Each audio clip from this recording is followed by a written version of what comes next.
अश्विनी बिद्रे हत्या प्रकरणामध्ये आज शिक्षा सुनावली जाणार आहे। पनवेल सत्र न्यायालय आज बिद्रे हत्या प्रकरणामध्ये शिक्षा सुनावणार आहे।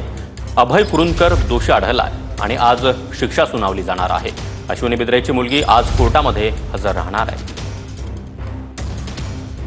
बिद्रे हत्याकांड प्रकरणी पनवेल सत्र न्यायालयात निकाल आहे। आपण सध्या पनवेल सत्र न्यायालयात आहोत। आपण पाहू शकतो की हा खटला 7 वर्ष चालू होता, त्याचा आज निकाल आहे। खरं तर अभय कुरुंदकर सह अनेक काही आरोपी आहेत, त्यांना आज शिक्षेची सुनावणी होणार आहे। खरं तर त्यांना काय शिक्षा होणार आहे हे पाहणं देखील महत्त्वाचं आहे। असं देखील म्हटलं जातं की बिद्रे यांच्या कुटुंबातील काही सदस्य ते देखील काहीतरी मागणी करणार आहे। आरोपींना कठोर शिक्षा व्हावी हा त्यांचा तो प्रयत्न असणार आहे व तसे सरकारी जे वकील आहेत तसा देखील युक्तिवाद करणार आहेत। त्यांचे कुटुंब सध्या बिद्रे यांचं कुटुंब सध्या कोल्हापूरवरून निघालेलं आहे, ते देखील पनवेल सत्र न्यायालयात येणार आहे। काही वेळातच पनवेल सत्र न्यायालयात हा निकाल लागणार आहे। खरं तर हा महाराष्ट्राला सगळ्यात जो मोठा निर्णय आहे की अश्विनी बिद्रे हत्याकांड प्रकरणी जे मुख्य आरोपी आहेत त्यांना काय शिक्षा होणार आहे हे पाहणं देखील अत्यंत महत्त्वाचं आहे।